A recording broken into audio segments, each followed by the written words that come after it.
बोलो रास बिहारी भगवान की जय।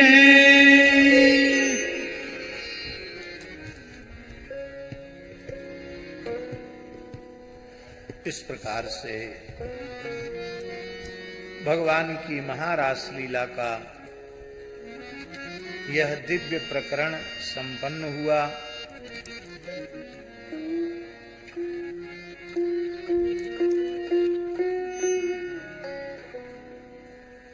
भगवान श्री कृष्ण की प्रेरणा से, इच्छा से ब्रजवासियों ने अंबिका वन की यात्रा की। मथुरा वृंदावन के मध्य का जो वन है उसी का नाम अंबिका वन है। इस अंबिका वन की यात्रा की। तत्र स्नात्वा सरस्वत्यां देवं पशुपतिं विभुम् आनर्चुरहणैर्भक्त्या देवीं च नृपतेऽम्बिकाम्। वहां सरस्वती नदी में स्नान किया। भगवान शिव जो पशुपतिनाथ हैं उनका पूजन किया और भगवती अंबिका देवी का अर्चन पूजन किया। आप लोग कह सकते हैं कि ब्रज में तो यमुना जी हैं, वहां सरस्वती कहां से आई? आज भी अंबिका वन में अंबिका देवी हैं। पशुपतिनाथ शिव जी का प्राचीन मंदिर है, हमने दर्शन किया है। और आज भी एक चिन्ह दिखाई पड़ता है जिसको आजकल सरस्वती नाला कहते हैं। क्या कहते हैं? सरस्वती नाला। बहुत पुरानी बात नहीं है, आज से 100 वर्ष पहले तक 12 मास उसमें कुछ जल की धारा बहती थी। वर्षा काल में ऋग जल होता था और उसका यमुना जी के साथ संगम था। लेकिन अब वह धारा लुप्त हो गई। उस स्थान पर शहर की गंदगी का पानी उसमें जाता है और वो सब फिर यमुना जी में जाता है। तो उस सरस्वती के चिन्ह आज भी विद्यमान हैं और अंबिका देवी वहां अधिष्ठात्री शक्ति के रूप में विराजमान है। भगवान शिव का प्राचीन मंदिर है जिन्हें पशुपतिनाथ कहते हैं। ये यात्रा लगाने की बात है। आज भी गांव में यात्रा लगती है, देव यात्रा उसको कहते हैं। गांव के लोग किसी न किसी एक दिन को वर्ष में निश्चित करके रखते हैं। उस तिथि पर देवता के स्थान पर जाते हैं, वहीं नहाते धोते हैं पुण्य तीर्थ में, वहीं सत्यनारायण की कथा बच जाती है, वहीं सब रसोई बनाते हैं, वहीं प्रसाद पाते हैं और यदि संभव हो सका तो एक रात्रि वहीं विश्राम भी करते हैं, फिर वहां से चले आते हैं। तो ये देव यात्रा करने की प्राचीन शास्त्रीय परंपरा है। बुंदेलखंड में भी यात्रा लगती है, वह देव यात्रा का ही स्वरूप है। तीर्थ का नियम है, दूरवर्ती तीर्थों में तो जाना ही चाहिए, किंतु अपने निकटवर्ती जो तीर्थ हैं उन तीर्थों में जाकर स्नान न करने से, तीर्थाधिष्ठात्र देवताओं का पूजन वंदन न करने से, लंबी दूरी तक जाकर तीर्थ यात्रा करने का जो पुण्य है वो नष्ट हो जाता है। इसलिए बड़ी तीर्थ यात्रा पर जाओ तो पहले निकट के तीर्थों का दर्शन करके तब लंबी तीर्थ यात्रा में जाने की शास्त्रीय विधि है। वहां रात्रि में सब निवास कर रहे थे। नंद सुनंद आदि 9 नंद वहां विराजमान थे।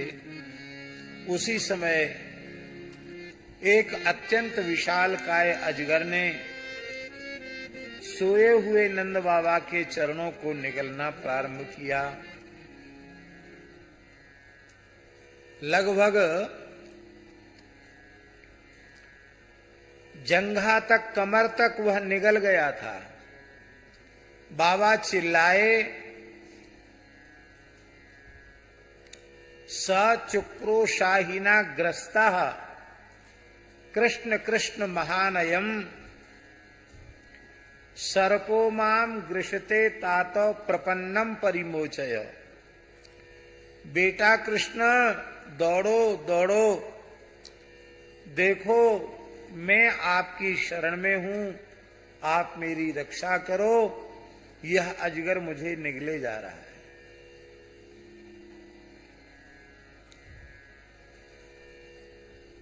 बाबा की पुकार सुनकर गोपाला ससोत्थिता, ग्वालवाल सहसा वहां से दौड़े और लाठी डंडों से प्रहार करने लगे, पर अजगर ने बाबा के चरण नहीं छोड़े।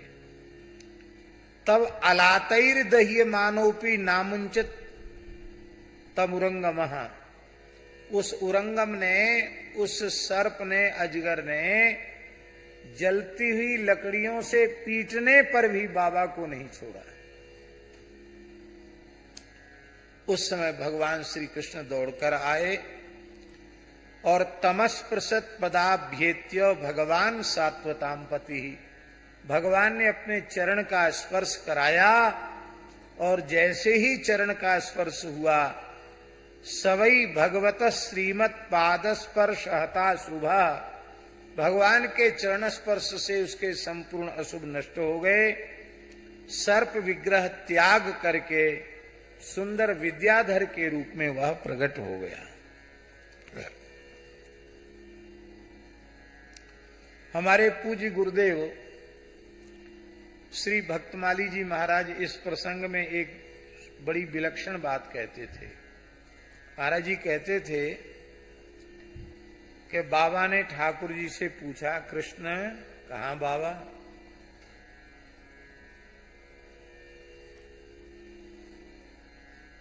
मैंने कहा ये अजगर मुझे निगल रहा है, मेरी रक्षा करो, और मेरी पुकार सुनकर सभी ग्वारिया दौड़ के आए, तुम पीछे क्यों आए?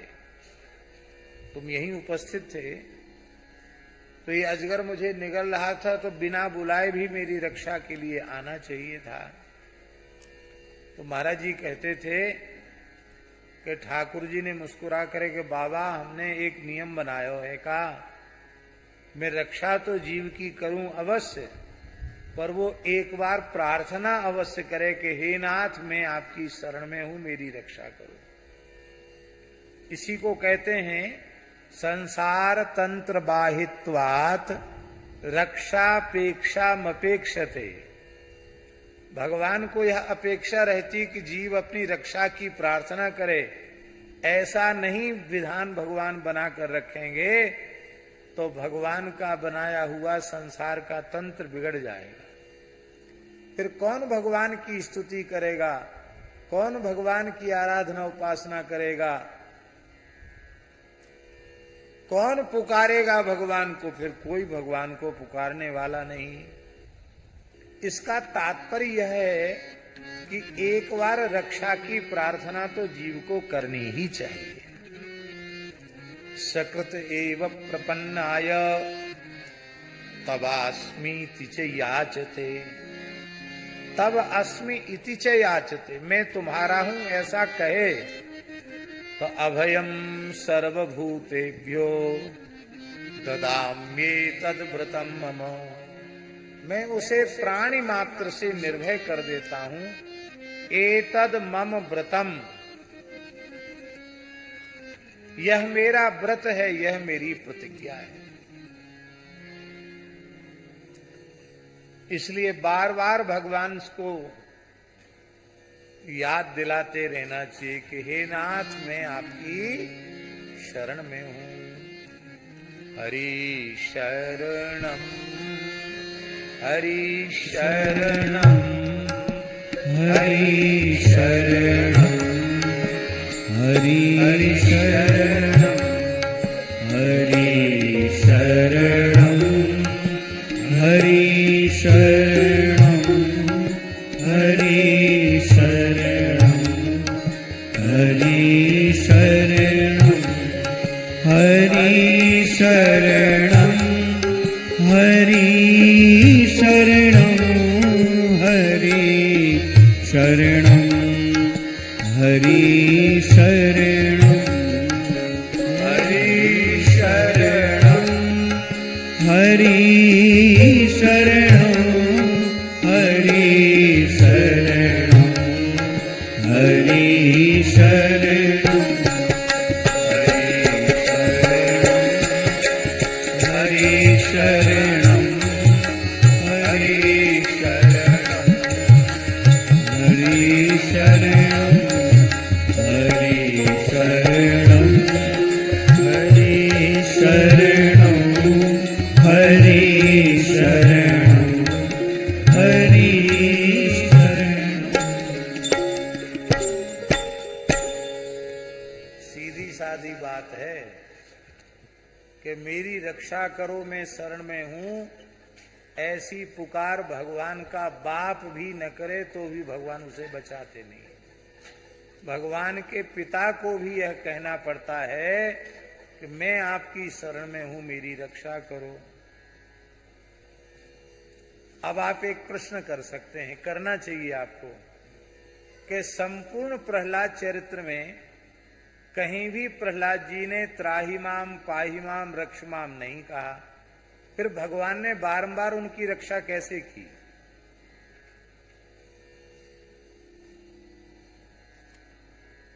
अयोध्या वाले पूरे आचार्य जी कहते थे कि हमने अपने जीवन में अनेक ग्रंथों को, पुराणों को पढ़ा, केवल और केवल प्रहलाद जी का चरित्र ऐसा चरित्र है जिसमें कहीं त्राहिमाम पाहिमाम रक्षमाम नहीं है,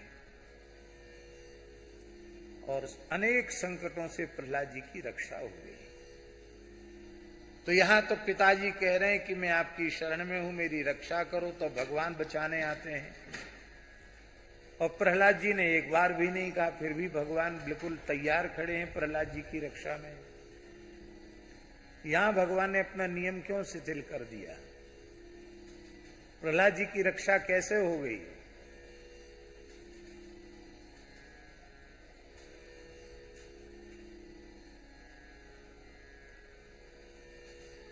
इसका भाव ये है,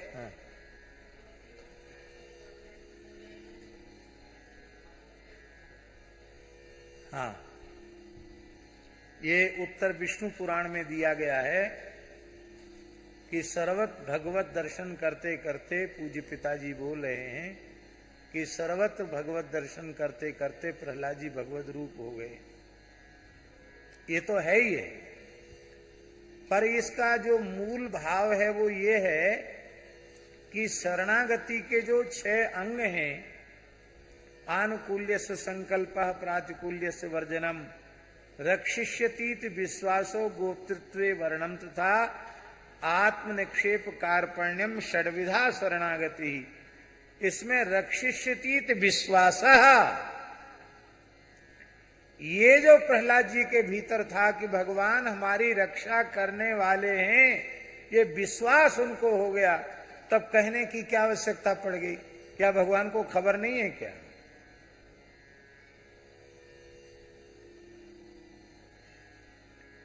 और यदि सच्ची बात कही जाए तो विश्वास का ही नाम भक्ति है।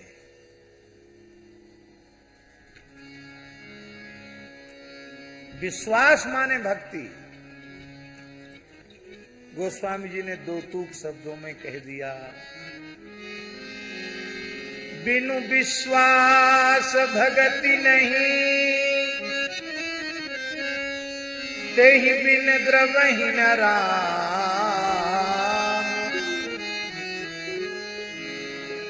राम कृपा बिनु सपन्यू, जीवन लह विश्राम। क्या प्यारी बात।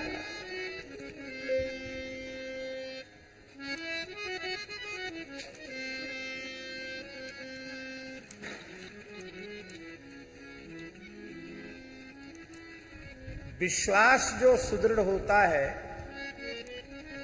वो श्रद्धा के अनुपात में होता है। आपकी श्रद्धा जितनी अविचल होगी, आपका विश्वास भी उतना ही दृढ़ होगा।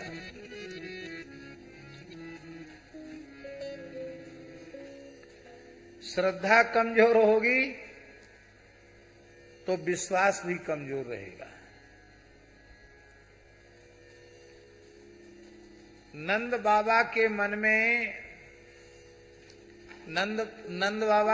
में है कि यहां हमारे इतने भाई हैं, इतने बलिष्ठ पहलवान ग्वारिया हैं, जिन्होंने खूब अधोटा दूध पिया है, रबड़ी मलाई और खूब पुआ खाए हैं, खूब खीर पी है। ऐसे ग्वारिया एक से एक मुष्टंड यहां हमारे भाई बंद हैं। इनके रहते हुए ये अजगर हमको थोड़ी निकल सकता। तो पहला विश्वास उनके ऊपर है।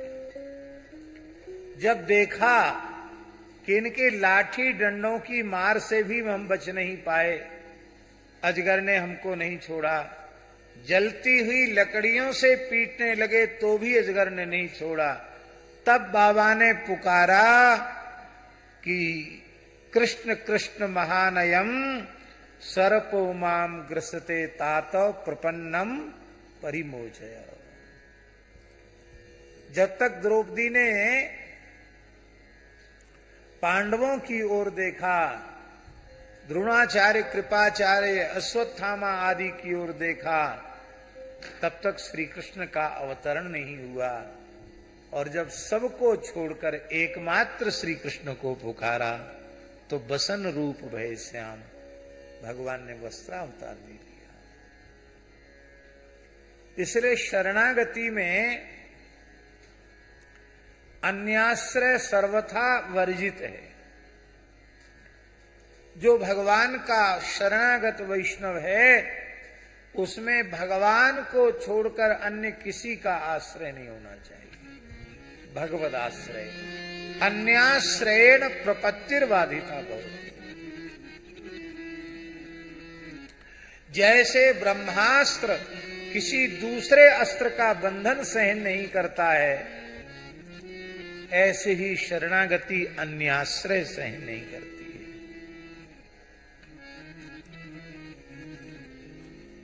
अब हम लोग अपना आत्मनिरीक्षण करें। भगवान का आश्रय कितना है और शरीर संसार का रुपया कौड़ी का भाई बंधु का आश्रय कितना है?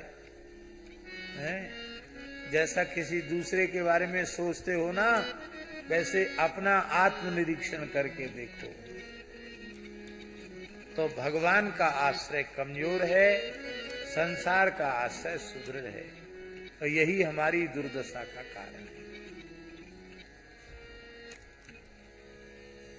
रुग्ण होने पर डॉक्टर का आश्रय लेते हैं, संकट आने पर पुलिस का आश्रय लेते हैं। लेते कि नहीं लेते? अब तो एक सिंबल हो गया बड़े महात्माओं का भी कि जिसके साथ 2, 4, 6, 10, 8 गनर न रहें उसको उच्च कोटि का महात्मा नहीं माना जाता है। 10-5 गनर आगे पीछे होना चाहिए। हमारे साथ भी कुछ दिन ये प्रपंच लग गया था। हमारे कोई प्रयास नहीं था सरकारी तरफ से, पर उसको रिन्यू कराना पड़ता है। जैसे रिन्यू का अवसर हमको कराना ही नहीं रिन्यू। क्यों? हमारे साथ 10वीं साधु चलते हैं।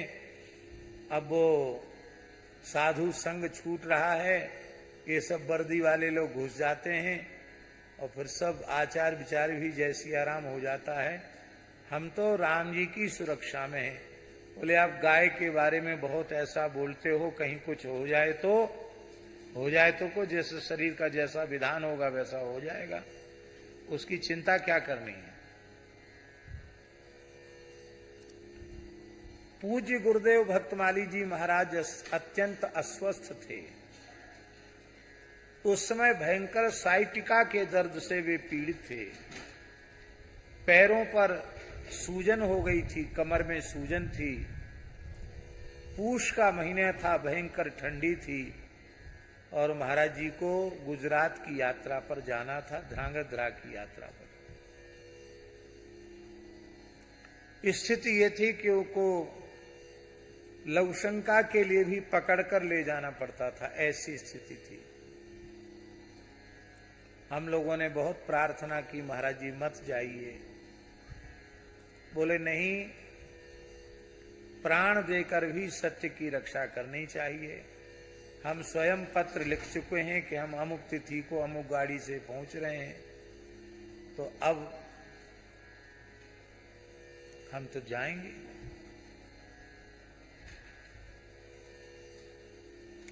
हमसे बोले देखो पंडित जी, हम याचना तो कभी करते नहीं है, पर वहां जाएंगे तो एक स्वार्थ है। सूरश्याम गौशाला की अपने आप बिना कहे कुछ न कुछ सेवा हो जाती है, तो हम और गोबर तो उठाते नहीं है। हम तो उतना ही काम करते हैं कि सूरश्याम गौशाला के नाम से कोई कुछ दे देता है तो गौ माता को अर्पित कर देते हैं महाराज जी। इसलिए गौ सेवा का लोभ, सत्संग का लोभ और सत्य की रक्षा का लोभ, इसलिए हम यात्रा स्थगित नहीं कर सकते। इतने जल्दी उनको सूचना भी नहीं दी जा सकती। कहाँ है राघवेंद्र दास जी? बैठे हैं? नहीं बैठे? अच्छा, कहीं दर्शन करने गए। तो हमने कहा राघवेंद्र दास जी को ले जाओ। राघवेंद्र दास जी चले जाते थे साथ में। महाराज जी बोले नहीं, इनका टिकट नहीं बना है। बोले हम जनरल टिकट लेके बैठ जाएंगे। बोले नहीं, क्यों जाओगे? फिर बोले देखो हट मत करो, ये बीमार हैं, वैसे ही इनको जुकाम हो रखा है, इनको रहने। एक दो लोगों का और नाम लिया, उसको भी मना कर दिया। हमने कहा महाराज जी फिर हम चलते हैं। वो वाह, ये तुमने खूब कहा, हम चलते हैं। तुम क्या करोगे चल के? देखो तुम चले जाते हो बाहर और हम रहते हैं तो विद्यार्थियों को कुछ ना कुछ पढ़ा देते हैं, और हम भी चले जाएंगे, तुम भी चले जाओगे, तो जो नित्य विद्यार्थी पढ़ने आते हैं उनका पाठ बाधित होगा। तो विद्यार्थियों का नुकसान नहीं होना चाहिए, उनकी पढ़ाई बाधित नहीं होनी चाहिए, तो तुम पढ़ाओ। उनका महाराज जी आपकी स्थिति ऐसी है। बोले देखो ज्यादा पीछे मत पड़ो, ज्यादा तुम लोगों का आग्रह है तो हमको राधा रानी एक्सप्रेस में बिठाया हो, वो सीधी मथुरा जंक्शन पर उतार। एक दो डिब्बा चलते हैं राधा, अब तो बंद है। मथुरा वृंदावन के बीच में एक छोटा डिब्बा, 2 डिब्बों की गाड़ी चलती थी, उसका नाम था राधा रानी एक्सप्रेस। तो महाराज जी बोले राधा रानी एक्सप्रेस में बिठा दो। उस स्थिति में रात्रि को 9-10 बजे हम लोग महाराज जी को राधा रानी एक्सप्रेस में अकेले चढ़ा के आए, और महाराज जी तो अपना थैला सामान लेकर अकेले ही बैठ गए। और डिब्बा जाने के बाद हमको तो रोना आ गया। ऐसी स्थिति में महाराज जी ने किसी को साथ नहीं रखा, लौट के आ गए। हमको अनुमान नहीं कि वे कैसे पहुंचे होंगे उस अवस्था में। लंबी यात्रा थी, जम्बू तवी गाड़ी में। अब छोटे प्लेटफार्म पर उतरना मथुरा में, फिर बड़े पे जाना, फिर जिस पे गाड़ी खड़ी हो वहां जाना, 12 बजे रात की ट्रेन, फिर उसमें चढ़ना, कितना कठिन काम इस ऐसी अवस्था में, ऐसे शरीर में। लेकिन महाराज जी ने एक ही बात कही कि धन का आश्रय रहेगा या किसी मनुष्य का आश्रय रहेगा तो पंडित जी भगवान का आश्रय कमजोर पड़ जाएगा। और जब किसी का आश्रय नहीं रहेगा, न जन का आश्रय रहेगा, न धन का आश्रय रहेगा, तो भगवान का आश्रय पुष्ट हो जाएगा। हमें पक्का विश्वास हो गया कि अब महाराज जी को जाने में कोई संकट नहीं, क्योंकि इतना दृढ़ भगवदाश्रय जिसके चित्त में हो, वो तो सूरदास जी की लकुट पकड़ के ठाकुर जी ही चलते हैं। जब सूरदास जी की लकुट ठाकुर जी पकड़ सकते हैं तो पूज्य भक्तमाली जी की उंगली पकड़कर उनका थैला कंधे पर लेकर ठाकुर जी उनको मुकाम तक नहीं पहुंचा सकते क्या?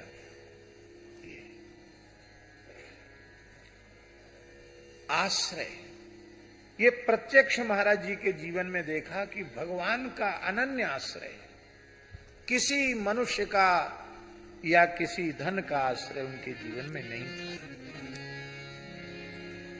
भगवान ने मनुष्यों का सहयोग आपको दिया है विदासरिया जी, तो उसको प्रेम से लो, भगवान का भेजा हुआ सहयोग है। बिना कामना बिना संकल्प के भगवान ने धन का सहयोग भेजा है, ले लो, कोई बात नहीं, लेकिन आश्रय भगवान का रखो।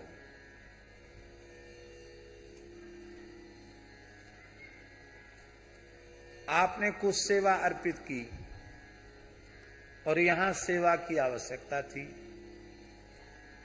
और हमने कह दिया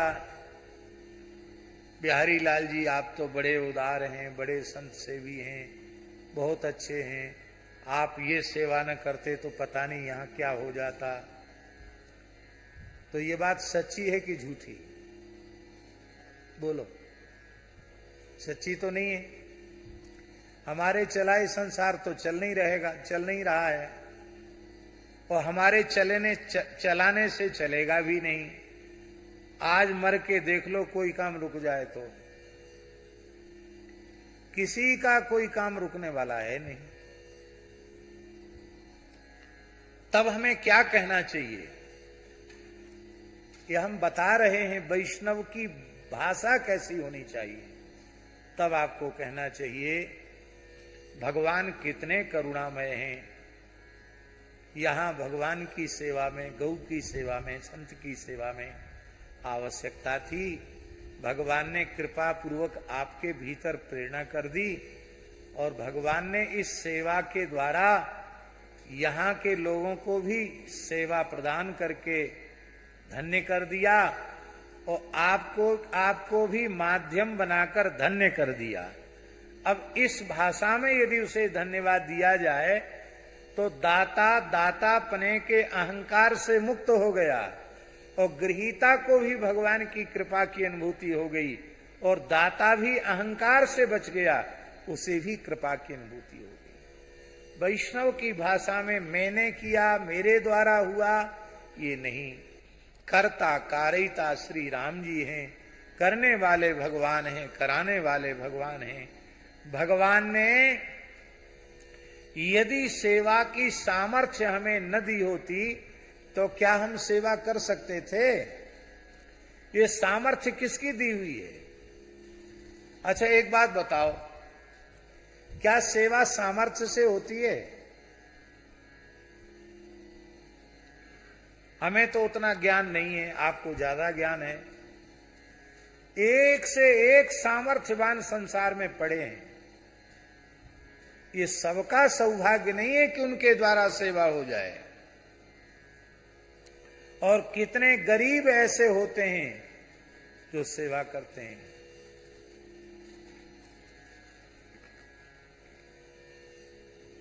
अभी यहीं इसी पर्वतीय क्षेत्र के ब्राह्मणों ने, जो अपनी बहुत सामान्य तरीके से पूजा पत्री के माध्यम से ब्राह्मण वृत्ति से अपना निर्वाह करते हैं, ऐसे 10-12 ब्राह्मणों ने, कल की ही बात है, आपस में कलेक्शन करके, संग्रह करके लक्ष्मी नृसिंह पंचायतन धाम के लिए 1.25 लाख रुपए दिया और एकदम अश्रुपूरित नेत्रों से उन्होंने, हम पैसे की बात कभी करते नहीं है, लेकिन भाव की बात, तो उनमें सामर्थ्य तो नहीं है, पर कहते महाराज जी थोड़ा थोड़ा बचा बचा कर हम लोगों ने मिलजुल के ये इकट्ठा किया है। तो हम समझते हैं ऐसे भाव वालों का 1.25 लाख 1.25 करोड़ से बड़ा है। अब कितने सामर्थ्यवान संसार में पड़े हैं, उनसे सेवा नहीं होती है। इसका मतलब है कि केवल सामर्थ्य से सेवा नहीं होती है, भाव से सेवा होती है। सामर्थ्य के साथ सेवा का भाव भी अपेक्षित है और भाव तो ठाकुर जी देते हैं। भाव कौन देता है? तो सेवा की सामर्थ्य भी भगवान ने दी और सामर्थ्य के साथ सेवा का भाव भी भगवान ने दिया। तो ये भगवान की कृपा है। इस कृपा के लिए हम भगवान को धन्यवाद दें, न कि कर्तापने का, दातापने का अहंकार करके अपने पुण्य को कमजोर करें। ये ठीक नहीं है। तो हर समय भगवान की कृपा का अनुसंधान करना, व्यक्ति को बीच में न लाना, भगवान को ही प्रधान रूप में रखना। हम लोग जो कुछ कर रहे हैं वो सब भगवान के अनुग्रह से हो रहा है। हम जो बोल रहे हैं ये भगवान की कृपा से बोल रहे हैं। आप लोग जो सुन रहे हैं वो भगवान की कृपा से सुन रहे हैं। यदि ये कृपा न होवे तो न हम एक वाक्य बोल सकते हैं, ना आप एक वाक्य सुन सकते हैं। और इसी बात को बहुत अच्छे ढंग से कृष्ण गोपाल दास जी ने आज ब्रह्मस्तुति में तत्तेनुकंपाम सुसमीक्षमाणो भुंजान एवात्म कृतम विपाकम हृदवाग बपुर्भिर विदधन नमस्ते जीवेत यो मुक्ति पदे सदाय भाग, इसकी बहुत अच्छी सुंदर व्याख्या इन्होंने आज के प्रवचन में की। वैष्णव है कौन? जो अनुकूल से अनुकूल और प्रतिकूल से प्रतिकूल परिस्थिति में भगवान की कृपा का अनुभव करे। अनुभव न करे, प्रत्यक्ष दर्शन करे। एक राजा था, उसका मंत्री परम वैष्णव था, भक्त था।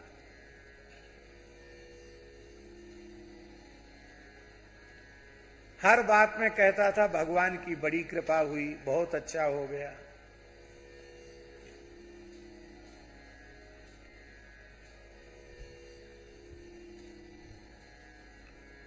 एक दिन की बात है,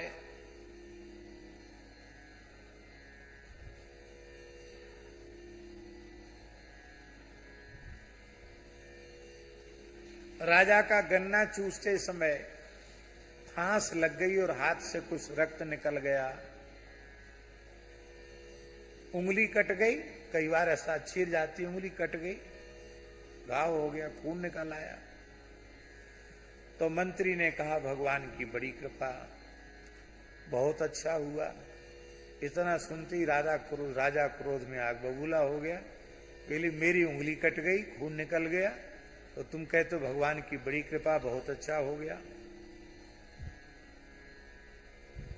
बंद कर दो उसको हवालात में। बंद कर दिया मंत्री को। राजाओं का शासन ऐसे ही होता था, सब कानून उन्हीं के हाथ में रहते थे। बंद कर दिया। बोले 3 दिन बाद जब तक ये घाव नहीं भरेगा तब तक पूछेंगे नहीं इसके क्या बात है, तुमने ऐसा कैसे कहा। तो राजा शिकार खेलने गया, अपने संगी साथियों से बिछुड़ गया जंगल में। वहां जंगली कोल भी लोगों ने राजा को पकड़ लिया।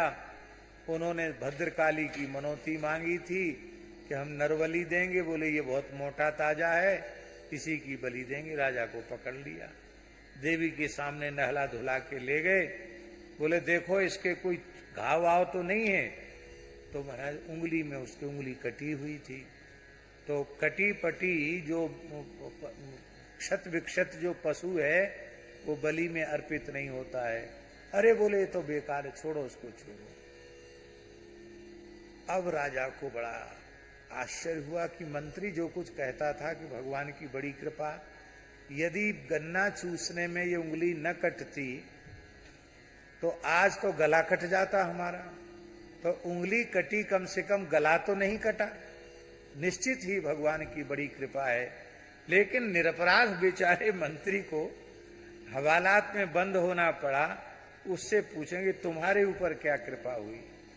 तो राजा ने जाति उसको कारागृह से मुक्त किया। बोले हमारे ऊपर तो कृपा का रहस्य समझ में आ गया कि गला कटना था तो उंगली कट के हमारी रह गई और हमारी रक्षा हो गई, पर तुम्हारे ऊपर क्या कृपा हुई, तुमको बिना अपराध के हवालात में जाना पड़ा। बोले महाराज मैं आपका बहुत विश्वास पात्र सेवक हूँ। आप जब भी शिकार खेलने जाते मुझे अपने साथ जरूर ले जाते और मैं आपकी काया की छाया बनकर आपके साथ ही रहता। तो आप तो कटी उंगली होने से बच जाते, पर मैं नहीं बच सकता था। मेरा तो गला जरूर कट जाता। तो भगवान ने बड़ी कृपा की जो आपके माध्यम से हमको 24 घंटे के लिए कम से कम हवालात में बंद कर दिया। ये हर समय भगवान मंगल भवन अमंगलहारी हैं, तो उनका कोई विधान अमंगल युक्त हो कैसे सकता है। आपको सुनकर बहुत आश्चर्य होगा, नरसिंह जी का एकमात्र पुत्र मृत्यु को प्राप्त हो गया, जिसकी बारात को लेकर भगवान गए थे। आप सोचो, विधवा पत्नी हो, बहू हो, पुत्र वधू हो, और युवावस्था में पुत्र की मृत्यु हो जाए, गृहस्थ व्यक्ति के लिए इससे अधिक कष्टकारी और क्या हो सकता है। पर श्री नरसिंह जी ने जब सुना कि पुत्र की मृत्यु हो गई है, तो आप फेंट से करताल खोलकर नाचने लगे। भला भया छूटा जंजाल, सुखनु भजना श्री गोपाल। बहुत अच्छा हुआ, पुत्र चला गया, भगवान का था, भगवान के पास चला गया। अब थोड़ी बहुत ममता उधर जाती थी, अब वो भी समाप्त हो गई। अब संपूर्ण ममता श्री गोपाल जी के चरणों में रहेगी। तो हमने ऐसा सुना है, अभी पुत्र के शरीर का संस्कार नहीं हुआ था, शरीर घर पर पड़ा था और वो नाच रहे थे। भगवान रीझ गए और पुत्र के सहित भगवान प्रकट हो गए। उनके पुत्र सांवल दास के गले में भगवान गलवहियां दिए हुए थे, और उनके पुत्र ने कहा, मैं तो भगवान के नित्य सखा मंडली में सम्मिलित हो गया हूं। आपने अपने पुत्र का शरीर का संस्कार किया। अनुकूल से अनुकूल, प्रतिकूल से प्रतिकूल परिस्थिति में हर समय भगवान की कृपा का दर्शन करना, हृदय से, वाणी से, शरीर से भगवान को और भगवान की विभूतियों को प्रणाम करना।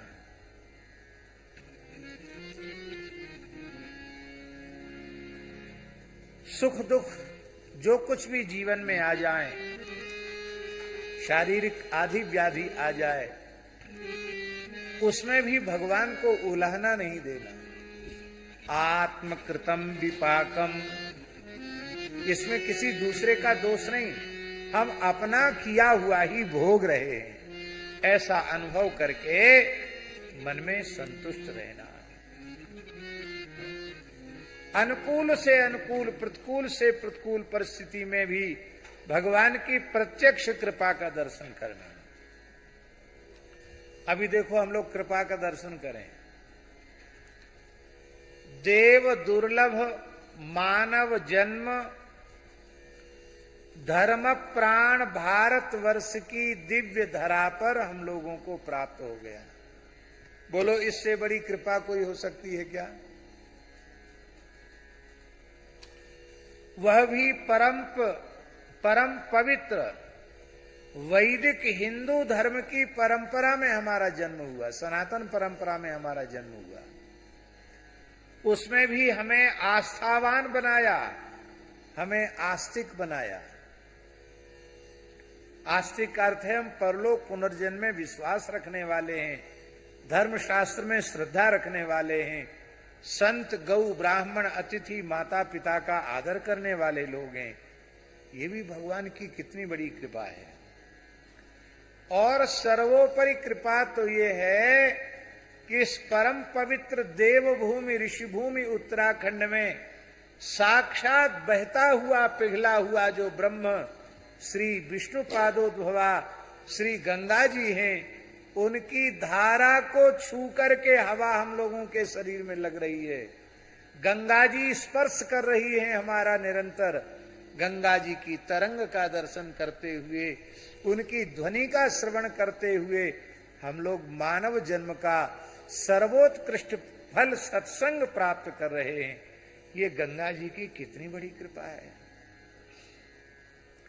ये कृपा क्या अपने पुण्य से मिली है या अपने पुरुषार्थ से मिली है? ये तो केवल और केवल भगवान की कृपा से ही यह दिव्य सौभाग्य हम सब जीवों को प्राप्त हुआ है। बोलो भक्तवत्सल भगवान की जय। इस प्रकार से भगवान ने उस विद्याधर का उद्धार कर दिया और भगवान ने उससे पूछा कि तुम कौन हो, इस योनि में तुमको क्यों जाना पड़ा। उस सर्प ने कहा, मैं सुदर्शन नाम का विद्याधर हूं। विद्याधर बहुत सुंदर होते हैं, स्वरूप में बहुत सुंदर होते हैं। श्रिया स्वरूप संपत्त्या विमाने नाचरम दिशा।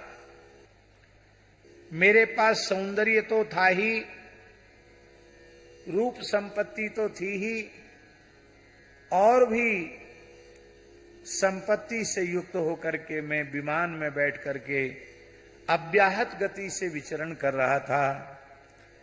एक समय की बात है, विंध्याचल क्षेत्र में अंगिरा गोत्र के ब्राह्मणों को मैंने तप करते हुए देखा। अंगिरा गोत्री ब्राह्मणों को तप करते हुए मैंने देखा। तप करने से उनके शरीर अत्यंत दुर्बल हो गए थे, मस्तक पर बड़ी बड़ी जटाएं थीं, काले कमजोर कृशकाय हो रहे थे। उनको देख करके हमने उनकी हंसी उड़ाई। उस समय उन्होंने कहा, अरे मूर्ख, तू इस नाशवान रूप संपत्ति को प्राप्त करके ऋषियों की ब्राह्मणों की हंसी उड़ाता है, उनकी उपेक्षा करता है। ये तेरा रूप नष्ट हो जाए, तू भयंकर अजगर के रूप को प्राप्त हो जा, सर्प के रूप को प्राप्त हो जा। तब उसने चरण पकड़ लिए। अंगिरा गोत्र के ऋषियों ने कहा कि कोई बात नहीं, तुमने चरण पकड़े हैं तो जब कृष्णावतार होगा और भगवान के पिता नंदराय जी के चरण जब तुम पकड़ोगे, उस समय जब भगवान श्री कृष्ण अपने चरणों का स्पर्श तुमको प्रदान करेंगे तो तुम मुक्त हो जाओगे। ब्रह्मदंडात् विमुक्तोऽहं सद्यश्चेच्युत दर्शनात् यन्नाम ग्रहणन्नखिलान् श्रोत्रीणामात्मनये मानमेव च सद्यः पुनाति किं भूयस्तस्य स्पृष्टा पदाहिते। ये विद्याधर कह रहा है कि भगवान, मैं ब्रह्मदंड के पाप से विमुक्त हो गया आपके दर्शन से। क्यों न हो, आपके नाम का कोई उच्चारण कर ले अथवा नाम का श्रवण कर ले तो वह भी पवित्र हो जाता है। फिर जिसके शरीर पर आप अपने चरण कमल को पधरा देवें, जिसके मस्तक पर, उसके सौभाग्य का तो फिर कहना ही क्या है। प्रणाम करके वह चला गया।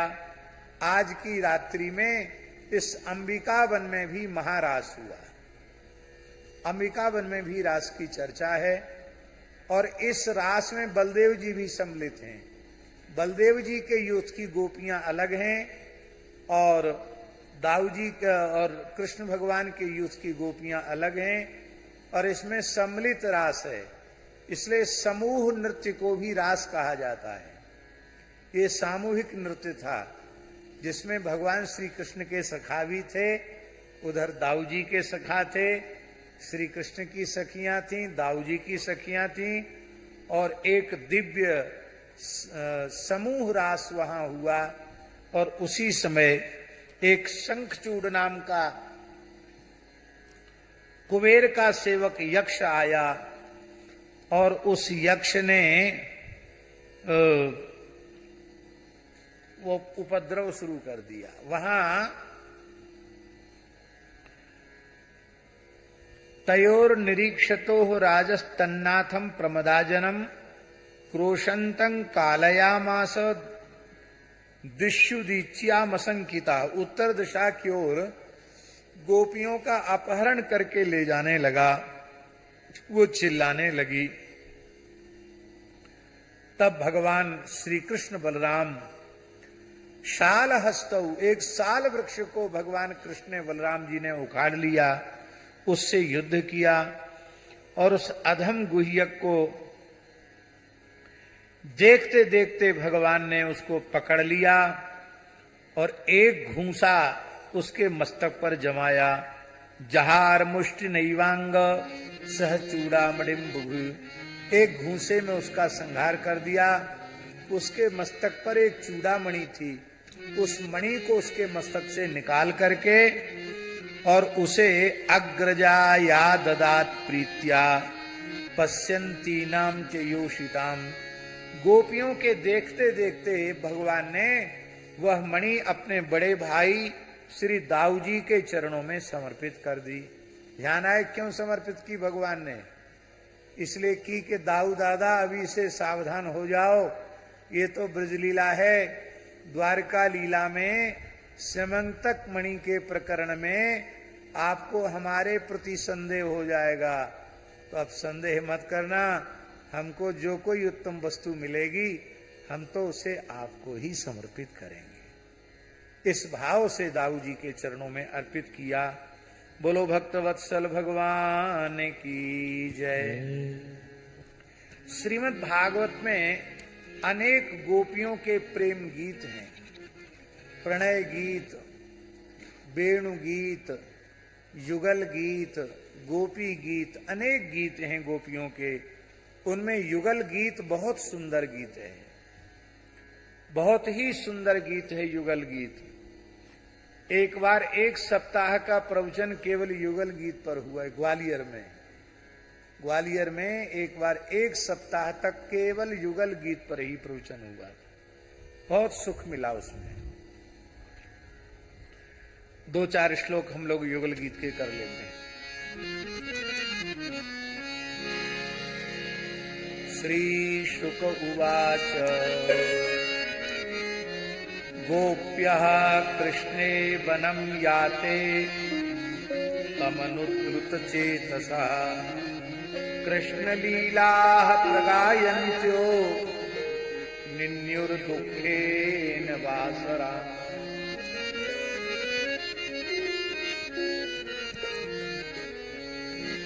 भगवान श्री कृष्ण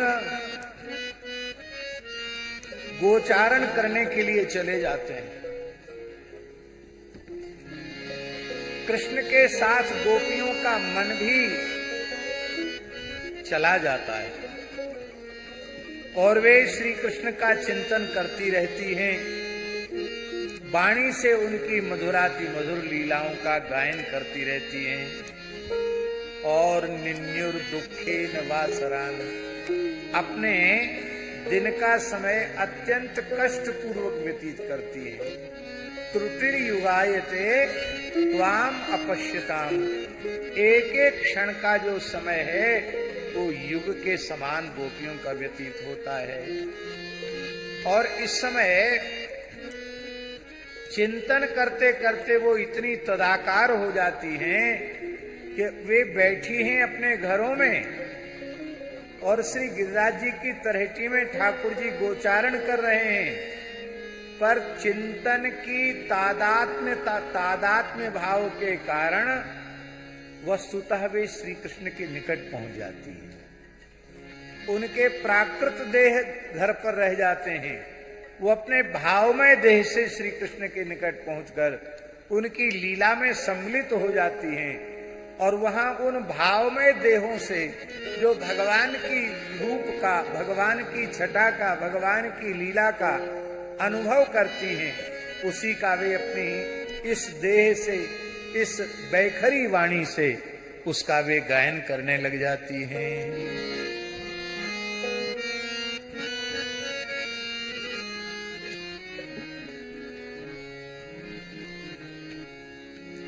बाम बाहु प्रीत बाम कपोल बलगीत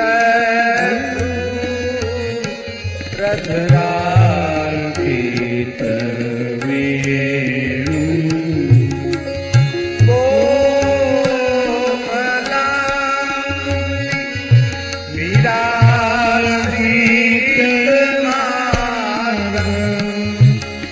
गोप्य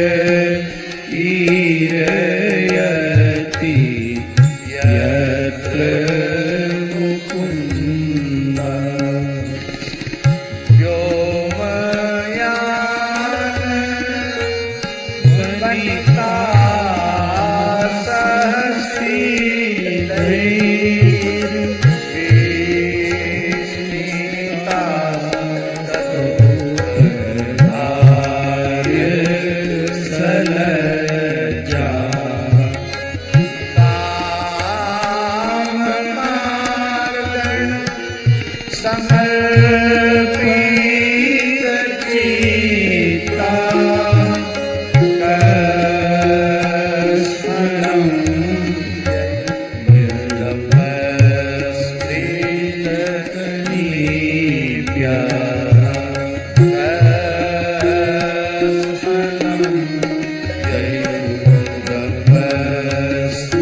इसका नाम युगल गीत क्यों है? क्यों है युगल गीत? है? क्या कह रहे हैं?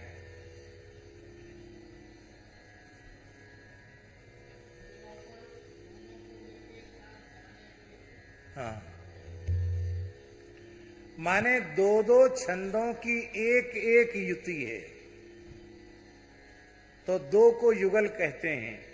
तो दो छंदों को मिलाकर एक होता है, इसलिए दो छंदों को मिलाकर एक की युति, युगल को मिलाकर एक की युति है, इसलिए इसको युगल गीत कहा जाता है। एक श्लोक का अर्थ करोगे तो एक में पूरा नहीं होगा, उसके बाद का जो दूसरा श्लोक है उसके साथ मिलाकर करोगे तभी वह छंद पूरा माना जाएगा। तो दो छंदों के गान में एक छंद की पूर्णता है, इसलिए इसे युगल गीत कहा गया है। गोपियां कहती हैं, अरे सखियों देखो तो सही,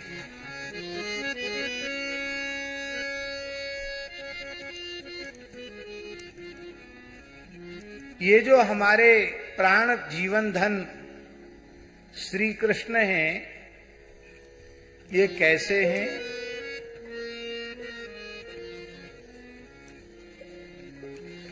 बोले ये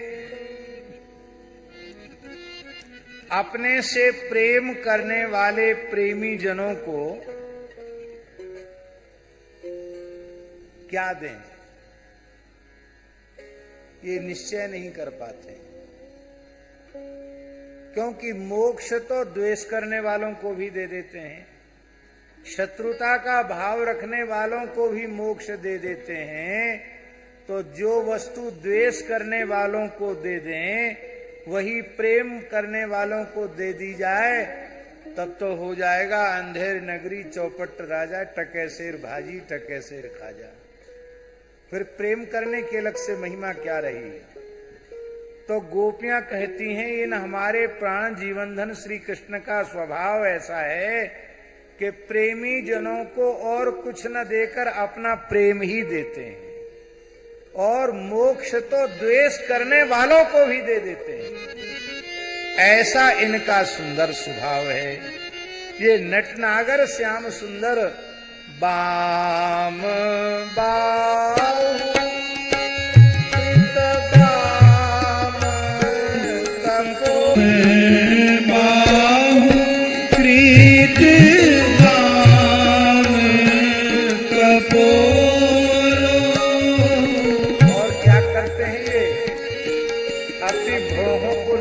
लग जाता है। नचाते क्यों है?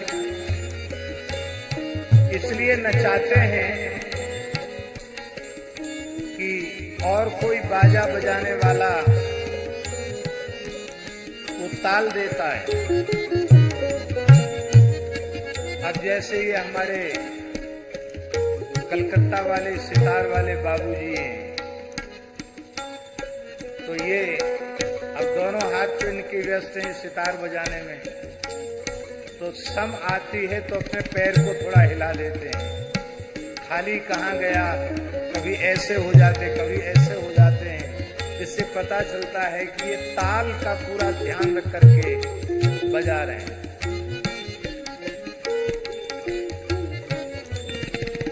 वादक को तो अपने आप समझ में आ जाता कि कहाँ ताल दे रहे हैं।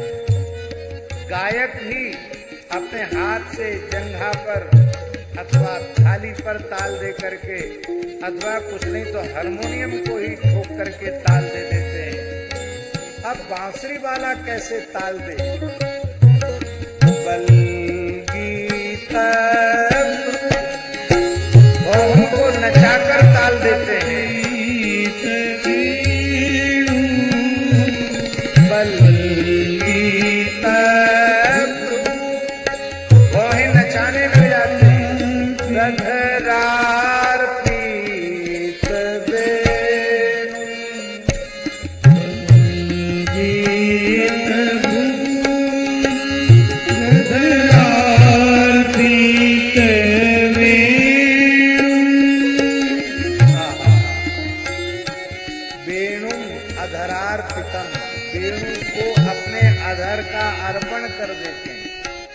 अधर पर वेणु को पधरा लेते हैं, अधर सुधारस का भोग लगाते हैं।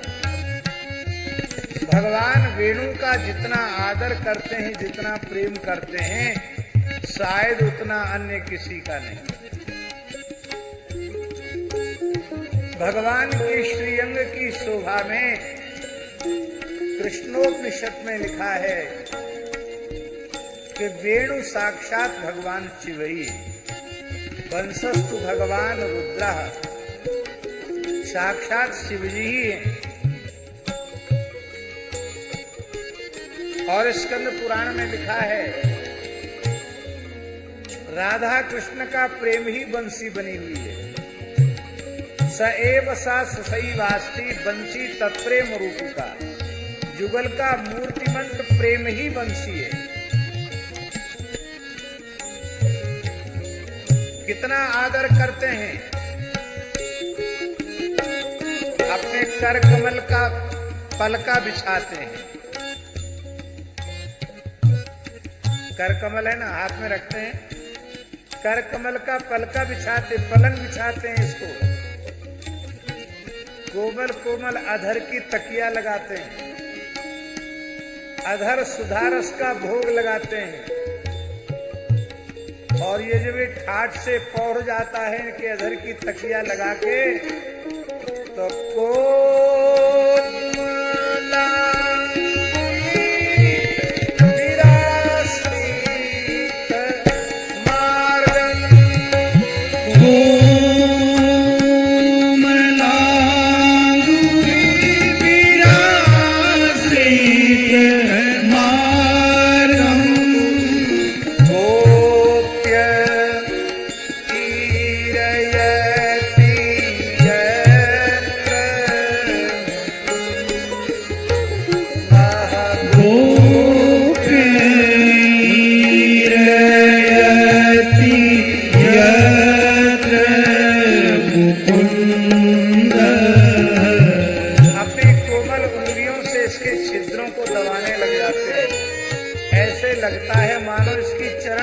कर रहे हैं। लक्ष्मी जी इनकी चरण सेवा करती हैं, पर ये वेणु की चरण सेवा करते हैं। इतना आदर क्यों करते हैं? बोले इस आदर का कारण है कि इस वेणु ने बहुत तप किया है। नगर गांव से बाहर जंगल में पैदा हुआ, ठंडी गर्मी बरसात सब सहन की, फिर तेज धारदार हथियार से इसको काटा गया, फिर इसको छीला गया, फिर गरम गरम लोहे की सलाखा से, लाल लाल सलाखा से इसके भीतर छेद किया गया। इतने पर भी शांति नहीं मिली तो इसमें और स्वर के छेद कर दिए गए। कितने छेद होते हैं?